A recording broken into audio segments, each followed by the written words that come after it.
మీ business ఏదైనా మీ ఊర్లో promotion చేయాలంటే అది సుమన్ టీవీతోనే సాధ్యం. ఇప్పుడే సంప్రదించండి. బసాపురం గోపాల్ గారిని అంటే ఒక మాజీ రౌడీ షీటర్ అనాలా, లేక ఒక ఉద్యమ నాయకుడు అనాలా, కమ్యూనిస్ట్ నాయకుడు అనాలా? పార్టీ కార్యక్రమాల్లోన భూస్వాములకు వ్యతిరేకంగా, గుండాయిజానికి వ్యతిరేకంగా పోరాటాల వల్ల, మా మీద ఉన్న కేసుల వల్ల గతంలో కూడా మీ మీద అంటే ఎన్కౌంటర్ ఆర్డర్ కూడా మీ మీద రిలీజ్ చేశారు గవర్నమెంట్, అప్పుడుండే గవర్నమెంట్ అని చెప్పి. మీ మీద ఎన్కౌంటర్ చేయాల్సినంత ఆవశ్యకత ఎంత ఉంది, అసలు ఎందుకు ఆ సందర్భం వచ్చింది? అదే పొలిటికల్ పార్టీ ప్రెజర్ వల్ల పోలీస్ యంత్రాంగం విని, అంటే ఎలాంటి ఇబ్బందులు ఉండే ముఖ్యంగా కార్మికులకు ఆ సందర్భం? కార్మికులకి ఆయన అంటే ఇంకా ఆయనకే పార్టీ వాళ్ళ పట్ల వాళ్ళే ఉచ్చిపోసుకునేవాడు. అంటే మీ మీసాలు అంటే చాలా పెద్దగా అయింది సార్, అంటే దానికి ఏమైనా స్టోరీ ఉందా? ఇలాగా దీనికి ఏం చూడలు లేదు. మాసా మాసల్ class 2 pen gun. Hi, hello, నమస్తే, వెల్కమ్ టు సుమన్ టీవీ. నేను మేము ఈరోజు ఆదోనిలో ఉన్నటువంటి మరో గుమ్మడి నర్సయ్యను మీకు పరిచయం చేయబోతున్నాను.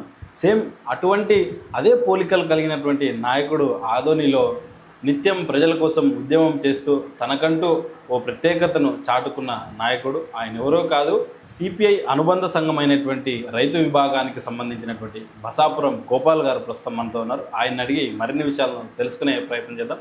సార్ నమస్తే. బాగున్నారు సార్? బాగున్నాం సార్. అసలు బసాపురం గోపాల్ గారిని అంటే ఒక మాజీ రౌడీ షీటర్ అనాలా, లేక ఒక ఉద్యమ నాయకుడు అనాలా, కమ్యూనిస్ట్ నాయకుడు అనాలా? కమ్యూనిస్ట్ నాయకుడు.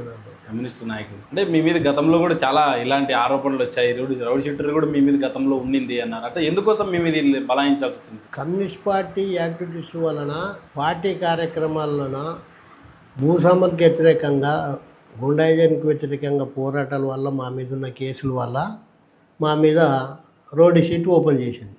అదిగాక అధికార పార్టీ ప్రోద్బలంతో పోలీసు యంత్రాంగం విని మా మీద రోడ్డు షీట్ ఓపెన్ చేసింది. మాకు వ్యక్తిగత సొంతము ఏ మాత్రం కేసులు లేవు. గతంలో కూడా మీ మీద అంటే ఎన్కౌంటర్ ఆర్డర్ కూడా మీ మీద అంటే రిలీజ్ చేశారు గవర్నమెంట్, అప్పుడుండే గవర్నమెంట్ అని చెప్పేసారు. అసలు మీ మీద ఎన్కౌంటర్ చేయాల్సినంత ఆవశ్యకత ఎంత ఉంది, అసలు ఎందుకు ఆ సందర్భం వచ్చింది? అదే పొలిటికల్ పార్టీ ప్రెజర్ వల్ల పోలీస్ యంత్రాంగం విని వాళ్ళు మా మీదే పెట్టినారు. కానీ తర్వాత వాళ్ళే చూసి మా పని విధానాన్ని బట్టి ఊరికన్నారు.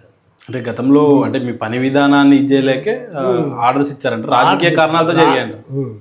ఓకే, అంటే మీ కమ్యూనిస్టు భావజ్వాలం, కమ్యూనిస్టు సిద్ధాంతం ఎప్పటి నుండి, ఈ సిద్ధాంతానికి మీరు ఆకర్షితులై పార్టీలో జాయిన్ అయ్యి ఎప్పటి నుంచి ఉద్యమం చేస్తున్నారు సార్? నేను 1980లోన కమ్యూనిస్ట్ పార్టీలో జాయిన్ అయినాను. నేను ఫస్ట్ పాల వ్యాపారం చేసేవాడిని. ఓకే, పాల వ్యాపారం చేసి అక్కడ మున్సిపల్ గ్రౌండ్ ఉంది. మన కీర్తిశేషులు సురవరం సుధాకర్ రెడ్డి గారు మీటింగ్ పెట్టారు ఈ ఆదంలో, మున్సిపల్ గ్రౌండ్లో మీటింగ్ పెట్టిన. అప్పుడు పాల వ్యాపారం చేస్తూ ఆదం పాల సైకిల్ వేసుకొని వచ్చేవాడిని. అప్పుడు ఉండే గవర్నమెంట్ 6 గంటలు అయితే లైట్ ఉంటేనే సైకిల్ తొక్కాల బజార్లో. అట్లా మీటింగ్ అయిపోయే లోపల 6:30 ఆ టైం అయిపోతే నేను మీటింగ్ అయిపోతా సైకిల్ వేసుకొని శ్రీనివాసపురం దగ్గర వస్తే పోలీసు వారు నా సైకిల్ తీసుకున్నారు. నీ సైకిల్కి లైట్లు లేవురా అని. వాళ్ళు తీసుకుపోయి 1 టౌన్ పోలీస్ స్టేషన్లో వేసి అప్పటికే మా బాలనాగన్న గారు సిపిఐ నాయకుడు ఇక్కడ, ఆయన మీటింగ్ ముచ్చుకొని వస్తుంటే, ఏం గోపాల్ ఇక్కడ ఉన్నట్టు అన్న, నా సైకిల్ క్యాన్లు తీసుకున్నట్టు ఆయన ఇడిపించినాడు. ఇది కమ్యూనిస్ట్ పార్టీ బాగుంది కదా అని అప్పటికెళ్ళి ఆకర్షితులై సిపిఐ పార్టీలో చేరిన. ఓకే, ఇప్పటి వరకు అంటే కమ్యూనిస్ట్ పార్టీలో అంటే ఎలాంటి ఉద్యమాలు చేశారు? మీకంటూ ఒక మార్పుని ఎలాంటివి తీసుకురాగలిగారు సార్? నేను మా గ్రామంలోన సిపిఐ పార్టీగా సర్పంచ్గా పోటీ చేసిన నేనే. అక్కడ టీడీపీ వాళ్ళని, కాంగ్రెస్ గవర్నమెంట్ వాళ్ళని టీడీపీ వాళ్ళని పోటీ కూడా చేయలేకపోయినారు. పోటీ చేసి నామినేషన్ వేసినట్ల తిరుగుబట్టి వాళ్ళు టీడీపీ వాళ్ళు నామినేషన్ వేయాల. అయితే నేను కమ్యూనిస్ట్ పార్టీగా నేను సర్పంచ్ పోటీ చేసిన తర్వాత ఇంక మా పార్టీ వాళ్ళు మాట్లాడుకొని ఉప సర్పంచ్గా మా కమ్యూనిస్ట్ పార్టీకి నాకు ఇచ్చినారు. సర్పంచ్గా వాళ్ళు అయినారు. మళ్ళా తర్వాత ఎంపీటీసీగా పోటీ చేసిన. నా కుమారుని పోటీ చేయించాను. నా కుమారుడు ఏషప్లో పనిచేసేవాడు. ఎంపీటీసీ పోటీ చేసిన తర్వాత టీడీపీ వాళ్ళు కూడా చేసినారు ఎంపీటీసీకి.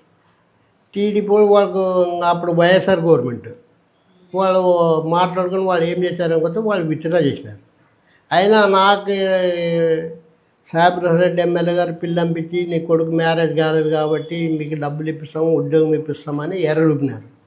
అయినా కూడా నేను లొంగలేదు. మా కమ్యూనిస్ట్ పార్టీ పోటీ చేసిన తర్వాత మా పడిన అన్ని పడతాయి అని అలాగే గట్టిగా పోటీ చేసి నిలబడుకున్నాము. మాకు ఘనంగానే నాయపేసి ఖర్చు అయికున్నట్లు ఓట్లు కూడా బాగానే వచ్చినాయి. ఇది మా కమ్యూనిస్ట్. అంటే ఎలాంటి ఉద్యమాలు చేశారు సార్? అంటే పేద ప్రజల కోసము మనము వలగుంద మండల పార్టీ బాధ్యతలు నాకు అప్పచెప్పింది. అక్కడ వలగుంద మండలంలో కమ్యూనిస్ట్ పార్టీ సిపిఐ లేదు. అక్కడ మండల హెడ్ క్వార్టర్లో వలగుంద మండల హెడ్ క్వార్టర్లో ప్రభుత్వ భూమిని ఎర్ర జెండా సిపిఐ పార్టీ జెండాలు పాతి 398 సర్వే నంబర్లో ఎకరా 24 సెంట్ల భూమిని మా సిపిఐ జెండాలు పాతి పేదలకు పట్టాలు ఇప్పించడం జరిగింది. అలాగే వలగుంద మండలం గజ్జల గ్రామంలో కూడా హంపి వీరపాతి దేవాలయ భూమి 54 ఎకరాల పొలం అది భూస్వాముల చేతుల్లోనే ఉండేది అది. అప్పుడు మన నాయకత్వంలోనే ఎర్ర జెండాలు పాతి పేదలు పంచడం జరిగింది. అలాగే ఆ మండలంలో సిపిఐ లేకున్న మండలంలోన గజ్జల్ని చుడివాయి గ్రామంలో సిపిఐ పార్టీగా ఎంపీటీసీగా పోటీ చేసి గజ్జల భూస్వాములకి పెత్తందారులకి వ్యతిరేకంగా పోటీ చేసి అతి తక్కువ ఓట్లతో ఓడిపోవడం జరిగింది. నా నాయకత్వం. ఓకే, అంటే మీ గ్రామంలో ముఖ్యంగా మీరు అంటే పెత్తందారీ వ్యవస్థకు అయితేనేమి తీవ్రంగా పోరాటాలు చేశారంటారు సార్. అంటే ఎలాంటి ఇబ్బందులు ఉండేవి ముఖ్యంగా మీ బసాపురం గ్రామంలో? మా గ్రామంలోనే తీరా ఇబ్బందులు ఏమి లేవు. మాకు భూస్వాములు కానీ మాకు కానీ ఎలాంటి ఇబ్బందులు లేవు. మనకంటే పార్టీలకు అతీతంగా ఉన్నాం. మనమంటే టీడీపీలు కానీ వైఎస్ఆర్ కానీ ఇంతకుముందు కాంగ్రెస్ ప్రభుత్వం కూడా మనకి గ్రామంలోనే ఏమి వ్యతిరేకత లేదు. మనకి అంటే ఓవరాల్గా నియోజకవర్గంలో అయితేనేమి అంటే భూస్వాములు అయితేనే ప్రభుత్వ వ్యతిరేక విధానాల గురించి ఎలాంటి పోరాటాలు చేశారు? మనము అనేక పోరాటాలు చేసినాం. భూస్వాములకు వ్యతిరేకంగా, గూండాయిజానికి వ్యతిరేకంగా పార్టీ కోసం నిరంతరం పోరాటాలు చేసినాం. 1980లో మీరు పార్టీలో చేరారని చెప్పి, అంటే ఆ మూమెంట్లో ఆదోని నియోజకవర్గంలో ఎలాంటి దౌర్జన్యాలు ఉన్నాయి? అప్పుడు మరేగోడి పీరియడ్ అది. ఓకే, మరేగోడి పీరియడ్.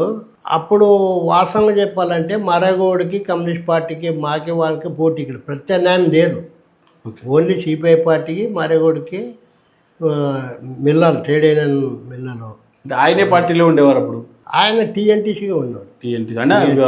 టీడీపీ అనుబంధ సమ టీఎన్టీసీలో ఉన్నాడు. మనది ఏఐటీసీ మనది. ఓకే, అంటే ఎలాంటి ఇబ్బందులు ఉండేవి ముఖ్యంగా కార్మికులకి ఆ సందర్భంలో? కార్మికులకి ఆయన అంటే ఇంకా ఆయనకే పార్టీ వాళ్ళ పార్టీలో వాళ్ళే ఉచ్చిపోసుకునేవాళ్ళు. అయితే మా కమ్యూనిస్ట్ పార్టీ అనుబంధ సంఘం ఏఐటీసీగా మేము కార్మికుల తరఫున మేము నిలబడి పోరాటం చేసేవాళ్ళం. అంటే భయపెట్టించేవాళ్ళ మీ నాయకులు కానీ ఏదైనా దౌర్జన్యాలు ఇలాంటివి జరిగేవే? మా దగ్గర దౌర్జన్యాలు చేసేదానికి ఆయన శక్తులు ఏం లేవానికి. మామూలు సామాన్య ప్రజలకి ఏమన్నా గొడవలు చెప్తాయంటే మా గురువు బాలగన్న గారి దగ్గరకు వచ్చేవాళ్ళు. మా బాలగన్న గారితో పాటు డీల్ చేసేవాళ్ళం, ఫైట్ చేసేవాళ్ళం. మా దగ్గరకు ఆయన ఎవరైతే ఆయన దౌర్జన్యం చేస్తున్నారని మా దగ్గరకు వచ్చారంటే వాళ్ళని ఇంకా మాట్లాడించేవాడు కదా. ఆయన అంటే మీ దగ్గరికి వస్తే వాళ్ళు ప్రత్యామ్నాయంగా సైలెంట్ ఉండేవారు. ఇక రాజకీయ విషయానికి వస్తే అసలు ఆదోని నియోజకవర్గంలో ఎలా ఉంది కూటమి ప్రభుత్వ పరిపాలన? కూటమి ప్రభుత్వం మేము కూటమిలోనూ ముక్కుటం ఉంది. ముక్కుటంలో ముగ్గురు ఉన్నారు. వాళ్ళకే న్యాయం జరగలేదు. నాదింత నీదింటని జనం కోసం ఏం చేశారు? ఇప్పుడు జనం ఏమనుకున్నారంటే ఓడి చెప్పాలంటే ఆదోనిలో మార్పు రావాలని కోరుకున్నారు. జనం మార్పు రావాలని కోరుకున్నారు కానీ జనం కోరుకున్నట్లే ఇక్కడ పరిస్థితి లేదు. ఇలా ఆయన పోలేము కొత్త వ్యక్తి రావాలనుకున్నారు. కొత్త వ్యక్తి ఇదేగా స్టేట్ వేడికి ఇంతే జరిగింది.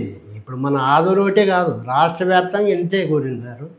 ఇప్పుడు మన ఆదోని పరిస్థితి అధ్వానం ఉంది. ఓకే, అంటే ఈ సందర్భంలో అంటే కమ్యూనిస్ట్ పార్టీ బలహీనపడుతుందని మీరు గ్రహిస్తున్నారు సార్? ఇంతకు నియోజకవర్గంలో అయితే మొత్తం ఓవరాల్ ఇండియాలో కమ్యూనిస్ట్ పార్టీ బలపడుతుందా లేక మీ యొక్క సిద్ధాంతాలు మార్పులు చేసుకోవడం లేదంటారు? సిద్ధాంతాలు మార్పులు చేసుకోవడం అనేది కాదు. అప్పటికి ఇప్పటికీ ఎట్లంటే కమ్యూనిస్ట్ పార్టీ ఎప్పటికీ బలంగానే ఉంది. కమ్యూనిస్ట్ పార్టీ నిర్వీర్యం కావడం కంటే అది అసత్య ఆరోపణలు. అవి కమ్యూనిస్ట్ పార్టీ ఎందుకంటే కొద్ది రోజులు కావాలా. అంటే కొత్త ఇప్పుడు వచ్చే యువత కమ్యూనిస్ట్ పార్టీ ఆకర్షితులు అవుతున్నారంటారా? అవుతారని మనం ఆశిద్దాం. అవుతారా కాదని కాదు, అవుతారు, అవ్వాలి అని. అంటే కమ్యూనిజం అంటే ఎప్పటికేమీ నిర్వీర్యం కాదు. అది అంటే కదా నల్లి లాంటిది, ఓడి చంపితే 100 పుడతాయి. అంటే అదే సుదీర్ఘకాలంగా ఉంటుందంటారు. అలాగే ఎప్పటికి ఉంటుంది. భూమి పుట్టిన ఎట్లుండదు, సూర్యుడు వస్తాడనట్ల భూమి పుట్టిన తర్వాత కమ్యూనిస్ట్ పార్టీ ఎట్లుంటుంది అట్లా భూమి ఉన్నంత వరకు కమ్యూనిస్ట్ పార్టీ ఉంటుంది, కార్యకలాపాలు అట్లా ఉంటుంది. ఎందుకంటే కొంచెము మీరు అన్నట్ల అప్పటికి ఇప్పటికి అంటానంటే కొంచెం తగ్గిండొచ్చు అంతేగాని. ఓకే, అంటే మీ మీసాలు అంటే చాలా దొడ్డుగా ఉన్నాయి, అంటే పెద్దగా ఇచ్చారు, అంటే దానికి ఏమైనా స్టోరీ ఉందా ఇలాగా? దీనికి ఏం చోటు లేదు, మనం అంతే మరి. అంటే మాసా మాసల్ క్లాస్ రెండు పెన్ను గన్ను రెండు. గన్ను అంటే ఎప్పుడైనా గన్ను పట్టే అవకాశం వచ్చిందా మీకు? మా పార్టీకి అలాంటివి రావు. ఓకే, అంటే మీకు ఎప్పుడైనా ఆలోచన వచ్చిందా పట్టాలా అని? మనకి అట్లా ఆలోచన కూడా లేదు, మనకు అంత ప్రత్యర్థులు గన్ను బట్టి అంత ప్రత్యర్థులు లేరు కదా. ఓకే, అంటే గన్ను కాకుండా అంటే అన్నలో వెళ్ళే రూట్లోకి ఏమన్నా ప్రయత్నం చేశారా? మనకెందుకు ఇక్కడే అన్నోళ్ళు పోయేంత రూట్ అవసరం రాలే కదా. అవసరం రాలేదు అంటే ఇక్కడ సందర్భాలు లేవంటారు? అన్ని సందర్భాలు లేవు కదా. అక్కడికి ఏమైనా మీకు పరిచయాలు ఉండే గతంలో అన్నల దగ్గర సత్సంబంధాలు ఏమైనా కొనసాగించారా? మనకి కమ్యూనిస్ట్ పార్టీ నాకు బలం ఉంది, నాకు సొంత బలం ఉంది. ఏమి బలాలు లేని వాళ్ళు కదా కదా అవన్నీ ఆలోచన రావాల్సి వస్తుంది. మాకు అన్ని బలాలు ఉన్నాయి, కమ్యూనిస్ట్ పార్టీ అండ ఉంది, నాకు సొంత బలం ఉంది, కమ్యూనిస్ట్ పార్టీ జెండా ఉంది, అండ ఉంది, అన్నీ ఉంది. అంటే మీరు కమ్యూనిస్ట్ పార్టీ నాయకుడు, కానీ మీ రీసెంట్గా వైసీపీ ప్రభుత్వంలో మీ కుమారుడిని వైసీపీలో జాయిన్ చేయించారు మీరే దగ్గరుండి అని చెప్పి అంటారు, ఎందుకోసం అలా? ఇప్పుడు ఒకటి చెప్పాలా, నేను చెప్పేది 40 ఏమి లేనప్పుడే కమ్యూనిస్ట్ పార్టీలో ఉంటూ జనం కోసం పనిచేస్తూ వచ్చిన. నా కుమారుడు వైసీపీలోకి ఎందుకు పోయినాడంటేనంటే ఇప్పుడు నా మీద అత్యాచారం జరిగింది. ఓకే, అత్యాచారం జరిగింటే అది కొంచెం మనకి రాంగ్ గైడెన్స్ పోయింటే అప్పుడు సిపిఐ వాళ్ళు మా నాన్న ఏం పట్టించుకోలేదే ఏమో అని అపోహల వల్ల షార్ట్ టెంపర్ వల్ల వాడు పోయినాడు. ఆయన నాకి పోయినాడు. కొంతమంది అన్నారు తండ్రి పంపించినాడా, లేదంటే తండ్రి ఒక పార్టీ కొడుకు ఒక పార్టీ అన్నారు కూడా, మా పార్టీ వాళ్ళు కూడా అన్నారు. అయినా నాకు అలాంటిది మనము అట్లా నేను పుట్టుకతోనే ఫస్ట్ మోసిందే ఎర్ర జెండా మోసిన, సత్య వరకు ఎర్ర జెండాలోనే ఉంటాయి. ఎన్ని ఇబ్బందులు వచ్చినాయి, నాకు ఎన్ని రకాల ఇబ్బందులు వచ్చినాయి. అయినా నేను నాయకులు నమ్మలే, కమ్యూనిస్ట్ పార్టీని నమ్మిన, జెండాను నమ్మిన, సిద్ధాంతాలు నమ్మిన. నా గురువులు కీర్తి చేసిన చదువురామయ్య సార్ని, బాలగన్న గారిని, వాళ్ళని సిద్ధాంతాలు నమ్మండి, ఆయన వాళ్ళకి ఆకర్షితులు అయి ఉన్నా.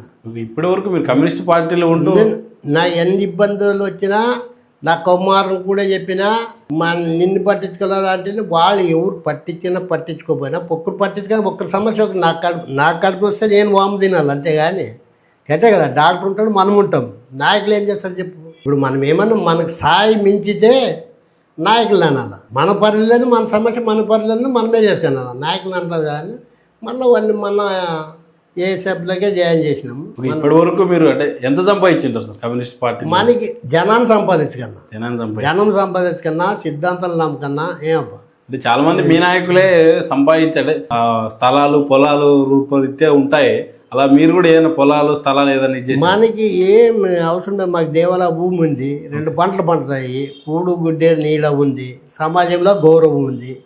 నాకు అది కావాలనుకన్నా అంతే. ఏడకన్నా పోతే బసాపురం గోపాల్ అంటే ఒక బ్రాండ్ అంతే. బసాపురం గోపాల్ అనేది ఒక బ్రాండ్ యా పార్టీ వాళ్ళు కానీ ఎవరికైనా కానీ ఎవరికే కానీ ఇట్లేదు, ఎప్పటికి ఇట్లే ఉంటుంది అంతే. ఈ మీసం ఎప్పటికి ఇట్లే ఉంటుంది కానీ మీసం ఇట్లా ఉండదు. ఇట్లా టిపిఐ అంటే ఇంతే, బసాపురం గోపాల్ అంటే ఇంతే, దాన్ని అలాగే కొనసాగిస్తారు దాన్ని అంతే.